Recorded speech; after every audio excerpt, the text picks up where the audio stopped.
Madam President, I ask that the quorum call be vitiated. Without objection. I ask unanimous consent to speak for up to 10 minutes as if in morning business. Without objection. Thank you, Madam President. Madam President, I come to the floor today to talk about something that is clearly on the minds of the people of my home state of Wyoming and people all across the country, and it's the high cost of gasoline. And filled up on Sunday evening in Wyoming, and on Monday morning on the way to the airport, I noticed that the price of gasoline in Wyoming was 10 cents higher per gallon than it was Sunday night when I filled the tank. I'm heading back this weekend to Wyoming, actually later today, and we'll see what the cost of a gallon of gasoline will be. And I know absolutely that the price of diesel fuel is much higher, almost by $1 a gallon, to the price of regular unleaded gasoline. And I think it really is something that is happening all across the country, because even in this morning's New York Times, Thursday, March 1st, 2012, above the fold, front page headline, "Tensions Raise Specter of Gas at $5 a Gallon." New York Times front page. Gasoline for $5 a gallon, they ask as a question, the possibility is hardly far-fetched. It goes on to say, with no clear end to tensions with Iran and Syria and rising demand from countries like China, gas prices are already at record highs for the winter months. It goes on, averaging $4.32 in California, $3.73 a gallon nationally on Wednesday, according to the AAA's daily fuel gauge report. It goes on to say, as summer approaches, demand for gasoline rises, typically pushing prices up. No clear end to tensions in Iran and Syria, and rising demand from countries like China. Well, it's interesting because obviously China is the country who told Canada, the Prime Minister from Canada recently, we'll buy all that extra oil that you have that apparently the President of the United States isn't interested in, as he continues to block the Keystone XL pipeline. And that's what the American public is facing today, rising gasoline prices and an administration that continues to block access to important source of safe, secure energy, as opposed to continuing to spend and send so much money overseas. So here we are, high gasoline prices continuing to cause additional hardships for American families and American businesses.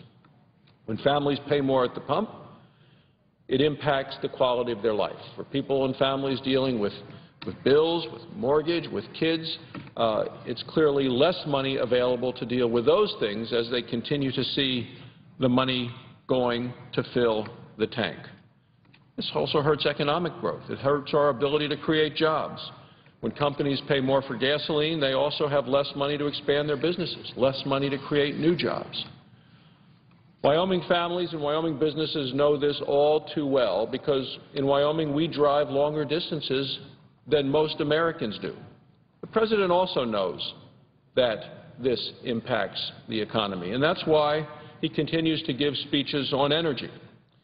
It's clear that the President is defensive on this issue, and it's understandable, because the average price of gasoline, of regular unleaded gasoline, the day he became President, well, today it's 103% higher. It's over double what it was the day that President Obama took office just 3 years ago. Price of gasoline, 103% higher than the day President Obama took office. Now, there are a lot of factors at play. What I do know, and what this does show, is that the President's policies are at best ineffectual, and at worst are contributing to the higher gas prices. People on both sides of the aisle are knowing this, they're hearing it at home, and this week actually one Senate Democrat wrote to the Obama administration and he pointed this out. Specifically, he pointed out that these are, quote, the highest prices we have ever seen for this time of year. Unfortunately, that Senate Democrat's solution is to request that Saudi Arabia produce more oil. And I'll repeat that. His solution is to have the Secretary of State ask Saudi Arabia to produce more oil. And of course, the President is also considering other proposals as well. And like asking Saudi Arabia to produce more oil, the President's ideas would put our national security at risk. And there I'm referring to the President's threat to tap the Strategic Petroleum Reserve. This would be the second time that President Obama has tapped the Strategic Petroleum Reserve. Prior to the President's decision to do that last June, well, it had only been tapped twice for emergencies since 1975. So between 1975 and 2011, the Strategic Petroleum Reserve had only been tapped twice for emergencies. It was tapped in 1991 upon the outbreak of the Persian Gulf War, and then again, more recently, following Hurricane Katrina. In both of these instances, we're talking about actual supply disruption. However, when President Obama tapped the reserve last year, there was no substantial prospect of a supply disruption. The decision was based on politics, as would be the decision this time. That's why Jay Leno recently, earlier this week, during his nightly television show, called the Strategic Petroleum Reserve President Obama's strategic re-election reserve. A number of my colleagues, and I think there are others, that think that there are other ways to address high gasoline prices. We understand that the Strategic Petroleum Reserve is for emergencies, not political disasters. And it's interesting because just earlier today, the House Minority Leader, Nancy Pelosi, endorsed tapping the Strategic Petroleum Reserve. Not because of an emergency, not because of a crisis of supply disruption, but, she says, to combat rising gas prices. There was only so much energy, so much oil in the Strategic Petroleum Reserve. The amount that was taken back last year was never put back in to fill the tank. The amount that was taken out last year was sold. That money, if you use that money to fill the tank back up, not enough. Almost $1 billion more this year to fill the tank than what they got for selling what they took out last year. So we have a tank at the Strategic Petroleum Reserve that is not full, still waiting to be filled from what was taken from it last year, and now here we are a year later, and the President, as well as Nancy Pelosi, is considering tapping the Strategic Petroleum Reserve, drawing down again, making us that much more vulnerable in case of a true emergency. Well, the President actually has some options that make a lot of sense to a lot of Americans. And that option, of course, is to increase American energy production. The President can begin to follow through on his words from Miami just a week or so ago. He said, "I will do whatever I can to develop every source of American energy." The President can provide more access to federal lands and federal waters. This week, we learned that the oil and gas production on federal public lands and public waters is down. In 2011, there was a 14% decrease in oil production on public lands and waters from 2010. Less energy produced in federal lands and waters. And an 11% decrease in gas production from 2010. So oil production is down, gas production is down. In Miami, the President said that he was, quote, he has, quote, directed my administration to look at every single area where we can make an impact and help consumers in the months ahead, including, he said, permitting. Again, the President needs to follow through on his words. The President can begin by increasing the number of permits issued by for development in the Gulf of Mexico. I understand that the administration has issued only 21 permits so far this year.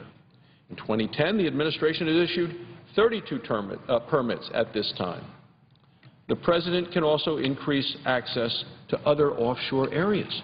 He can provide access to offshore areas in the Atlantic and the Pacific Oceans, not just the Gulf of Mexico.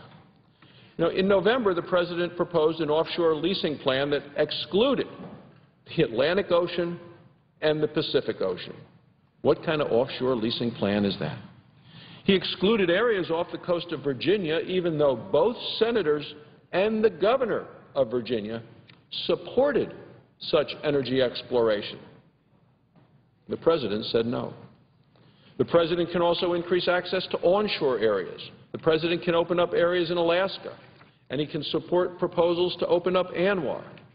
Both senators from Alaska, one Republican, one Democrat, and the governor of Alaska strongly support opening up ANWR for exploration. The president should too. The president should also take steps to facilitate onshore exploration in the West. Specifically, he should scrap new regulations requiring what's called master leasing and development plans. These regulations were put into place over 2 years ago by the Secretary of Interior. It's unclear why the Secretary issued such regulations. They add more red tape, they cause more bureaucratic delay, and they slow down American energy production. Now, of course, there are other regulations that drive up the cost of American energy, specifically the EPA's forthcoming Tier 3 regulations, which will affect America's refineries. A recent study shows that this rule could increase the cost of manufacturing gasoline, which will add to what Americans are paying at the pump and will add to the pain at the pump. It could also raise the operating cost for refineries by anywhere from $5 billion to $13 billion a year. It could force as many as 7 U.S. refineries to shut down, and it could lead to a 7 to 14% reduction in gasoline supplies for American refineries. These policies by this administration are completely unacceptable. The president should, at the very least, delay the issuance of this current rule.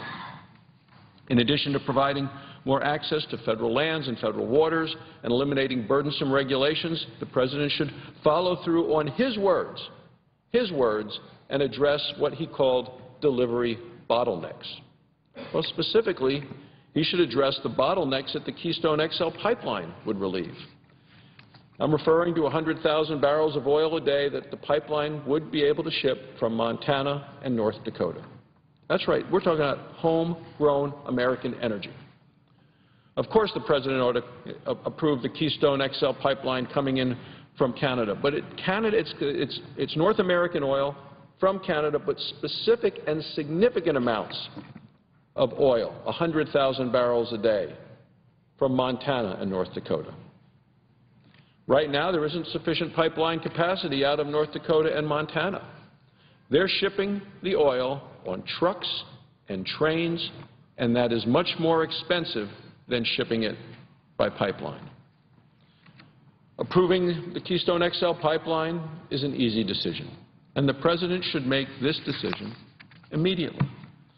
Now, it was interesting today to see in Politico, one of the local papers here on Capitol Hill, an article with the headline, Bill Clinton, quote, embrace Keystone XL.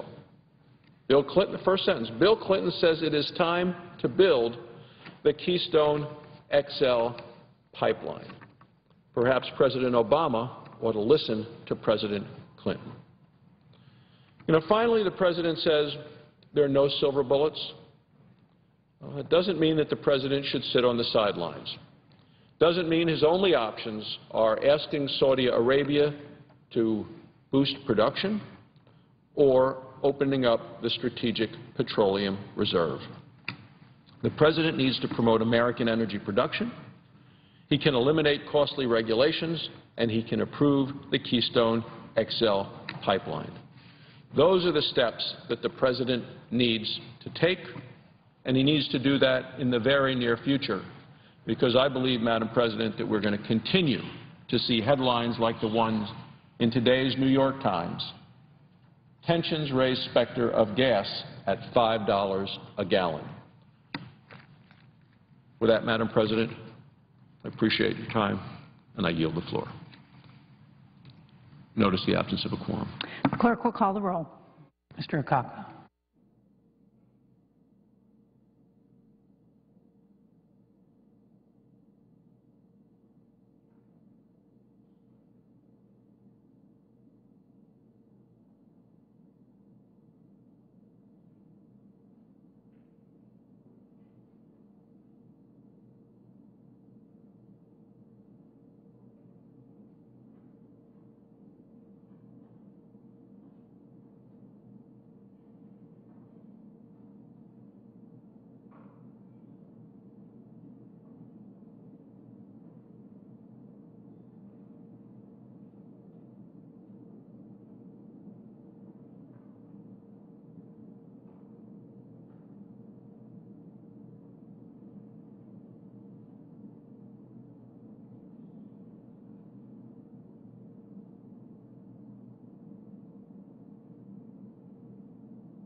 that the pending quorum call be lifted. Without objection. Madam President, Marie Colvin died last week, Wednesday, in Syria. As I speak, her body is still in Homs because the Assad regime refuses to honor the centuries-old tradition of human decency that even in war, you're allowed to recover your dead. An American official in a position to know about the circumstances of her death has used with me the word murder. And this is not an official who uses such words loosely. News reports have suggested that Marie was targeted using her cell phone signals. Why was she killed? Marie once said, "Covering a war means going to places torn by chaos, destruction, and death, and trying to bear witness." She was killed because she was doing what she was passionate about and what her gift was, and that is to bear witness. Marie was in Syria to bear witness to the massacre of the innocent in the city of Homs by the Assad regime. Her last report to the BBC was of a baby killed by shrapnel, dying in its mother's arms. That baby had no voice, and that mother had no voice, but Marie was there. She was there making sure the dead did not die unheralded, and the killers did not escape unwatched. She was there so they wouldn't get away with it. She was there to bear witness. The dictionary tells us that to bear witness means to see, to be present at, or know at first hand. It means to testify. It means to show by your existence that something is true. This was Marie. Over and over, she put herself in harm's way as she followed her calling to bear witness to the atrocities of our world.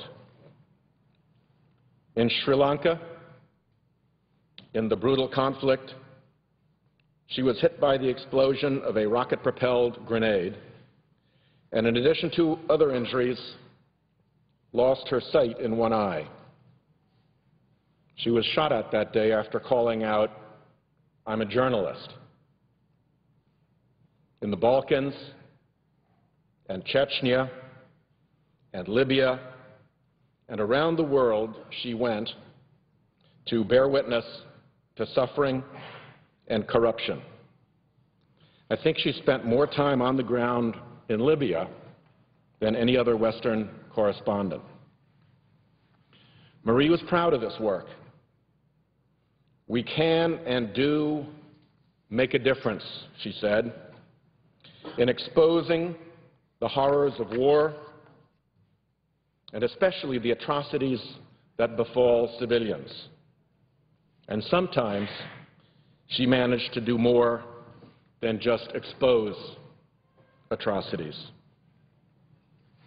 In East Timor, she went to bear witness to the massacres. When the UN threatened to pull out of a base, leaving local employees and those sheltering there to the mercies of the massacre, Marie announced, "I'm staying with them." That created a new predicament for the UN leadership. And faced with Marie's courage, they decided to stay. Massacre averted. Marie was special. Her friends all knew it. Her colleagues knew it.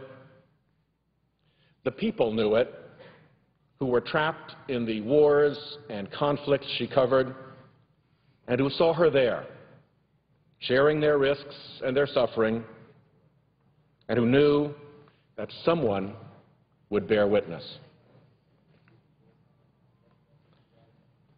The Bible talks of bearing witness. It tells that John the Baptist came as a witness to bear witness about the light, that all might believe through him.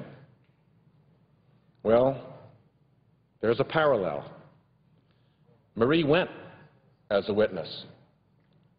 She went to bear witness in the places cloaked in dark, that we all might perceive through her. With her death, it's our turn to bear witness. Marie Colvin had a calling, and it's our turn to bear witness to the courage and the passion of that calling. It is our time to bear witness to the grace and humor and brains and skill with which Marie Colvin pursued that calling. And it is worth noting that Marie did this all with style. I don't think she'd want the record to fail to reflect that Marie had style. There has been an outpouring since the news of Marie's death spread around the world. From heads of state, famous writers, press celebrities, from old friends and colleagues, and from those whose praise she valued the most, the small band of brothers and sisters who practice the dangerous craft of conflict journalism. There has been a torrent of grief and praise. I have culled from this torrent a collection of remembrances, reflections, tributes, and obituaries about Marie, and I now ask unanimous consent that this collection be added as an appendix at the end of these remarks and put into the congressional record. Without objection. On behalf of a group of old friends who are stricken by her loss, I offer this in affection, in appreciation, and in memoriam. Marie's mother, Rosemary Colvin, said of Marie, her legacy is, be passionate and be involved in what you believe in, and do it as thoroughly and honestly and fearlessly as you can. Indeed.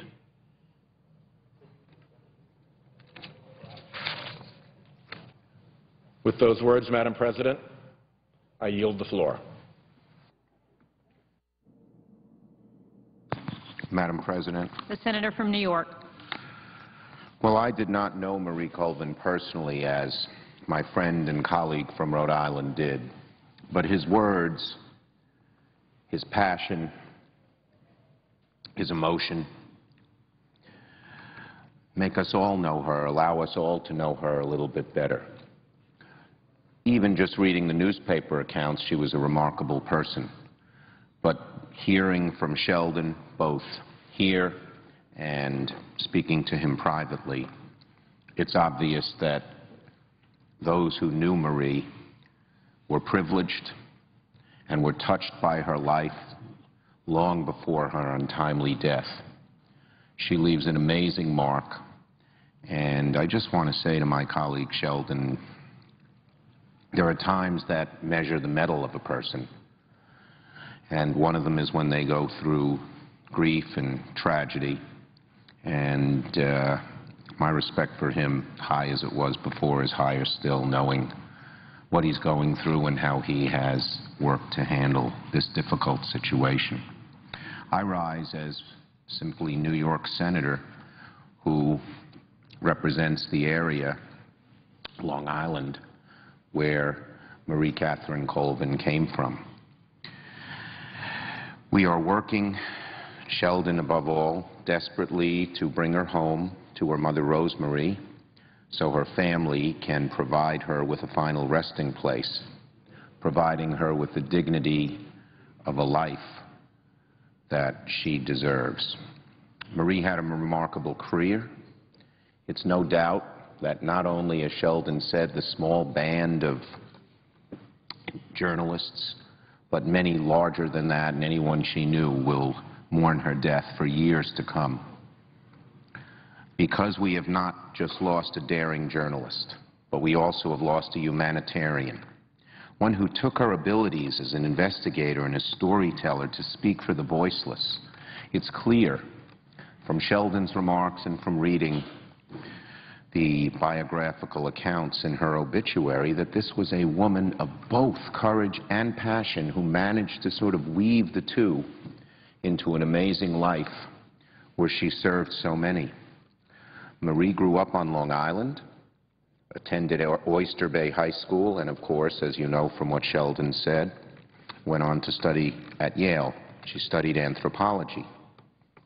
She moved to New York City, worked as a UPI police reporter on the midnight to 6 a.m. shift. That's the time when most crimes occur. That's the times in the dark, particularly in those days in New York City. To be a journalist was difficult, took courage. But even then, Colvin didn't shy away from tough jobs. She worked her way up, moving to Paris, later to work in the UK Sunday Times, and became their Middle East correspondent in 1986. She's been doing this kind of dangerous and important work that inevitably and inexorably saved lives for so many years, 26 years, 27 years. And Colvin focused on years when the Middle East was not calm. It hasn't been the warmest climate for women, and certainly was not an area for the weak of heart. But she didn't just stay for a year or two. She stayed at the front. And after each conflict ended, she went to the next one.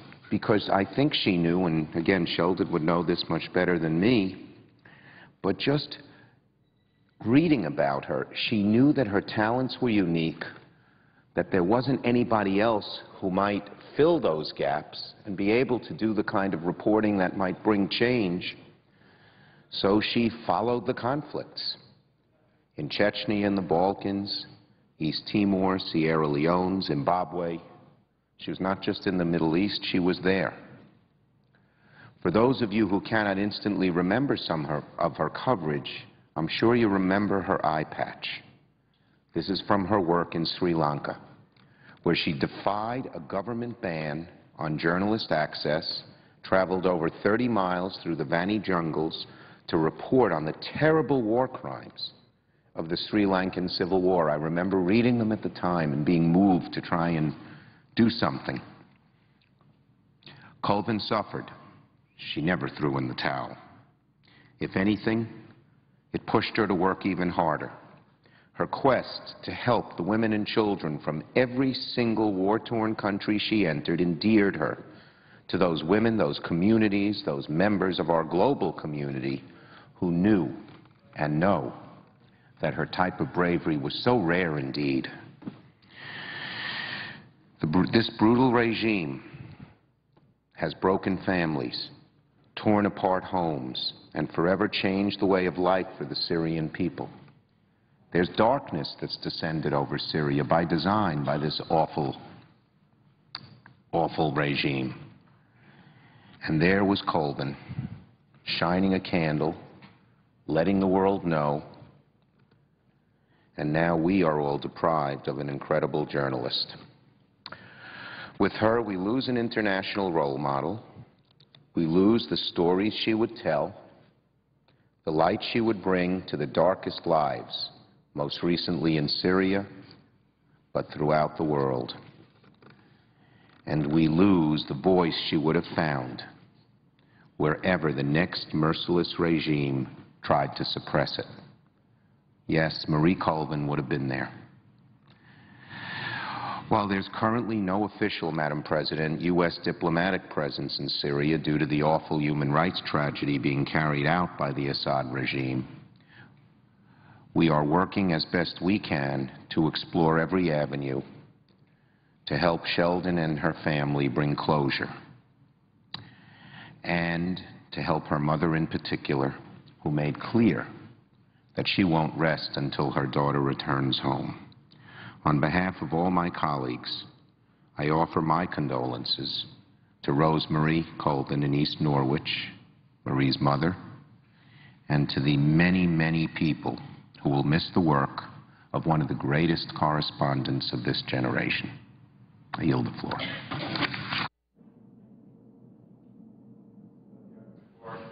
Clerk will call the roll. Mr. Akaka.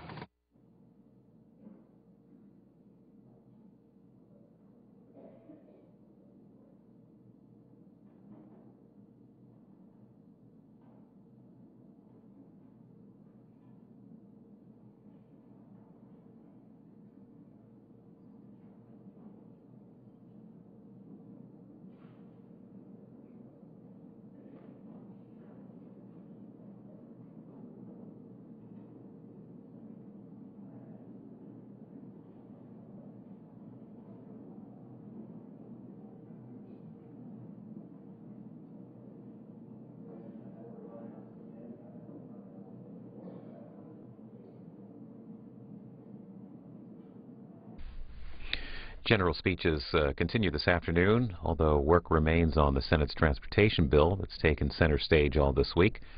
Also coming down the pike is a cybersecurity measure. CQ has a story about it this afternoon. A group of Senate Republicans unveiled a new cybersecurity bill that is notable for what it includes as for what it excludes.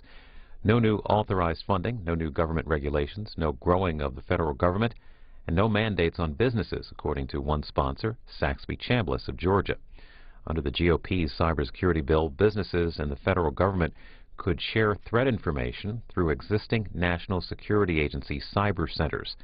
The rival bill would set up cybersecurity exchanges under procedures determined by the Homeland Security Department. Both bills would grant protection from lawsuits to companies that share data with the federal government. A cybersecurity bill is one of the four main pieces of legislation that Majority Leader Reid says that he wants to finish in the next 5 weeks, including this surface transportation bill that they've been working on, a postal service overhaul measure, and a number of judicial nominations. President Obama is on the road today. Earlier today, he had remarks on energy and jobs legislation. He was at Nashua College in Nashua, New Hampshire. He's traveling now to New York City. He'll attend a couple of campaign fundraisers. First at the ABC Kitchen. It's one of 4 fundraising events that the president's scheduled to attend tonight in New York, bringing his fundraising total to 100 since filing for re-election last April. We will have the president's remarks from this event live tonight. It'll be at 8:20 Eastern on our companion network, C-SPAN.